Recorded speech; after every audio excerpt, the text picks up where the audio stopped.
John Travolta was 22 and Diana Hyland was 40. In The Boy in the Plastic Bubble, they played mother and son, but once the cameras stopped rolling, their eyes revealed a quiet, romantic spark. One day, Travolta finally asked Diana out.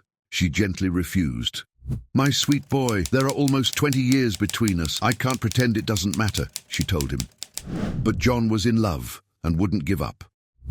Their life together was filled with warmth and tenderness. Yet it lasted only a year.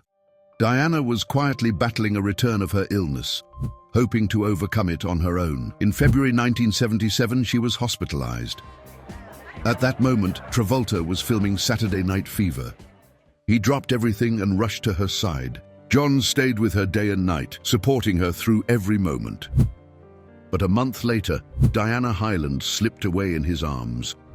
She never learned that John had been nominated for an Academy Award for his role as Tony Manero. Travolta carried this loss for a long time. "When Diana left, I lost my happiness," he later wrote on social media. It took 10 years for his heart to beat with joy again. On the set of The Experts, he met Kelly Preston. For John, it was love at first sight. While Kelly's feelings grew gradually, they began dating in 1990, and a year later they were married in France. In 1992, their first son, Jet, was born. At age 2, he was diagnosed with Kawasaki syndrome, and as he grew older, he also lived with autism and asthma. Even so, Travolta felt like the luckiest father alive and did everything he could to give his son a calm, joyful life.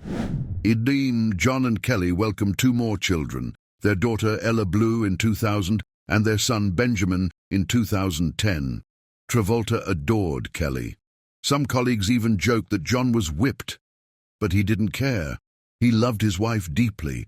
Their love, however, faced difficult trials. In 2009, the family encountered a very hard moment. While on a family vacation, 16-year-old Jet passed away. Losing his son left a deep wound, and Travolta stepped away from acting for 2 years. For a long time, John and Kelly were each other's support system. Together, they endured fame, the pain of losing a child, and even the public scandal surrounding rumors about John's personal life. Kelly stood firmly by him through it all. Only one more heavy blow could separate them. In 2020, Kelly Preston passed away at the age of 57. She and John Travolta had been married for 28 years. When asked about the secret to their long-lasting relationship, John once said, "We genuinely cared for each other, always keeping trust and respect at the center of our marriage."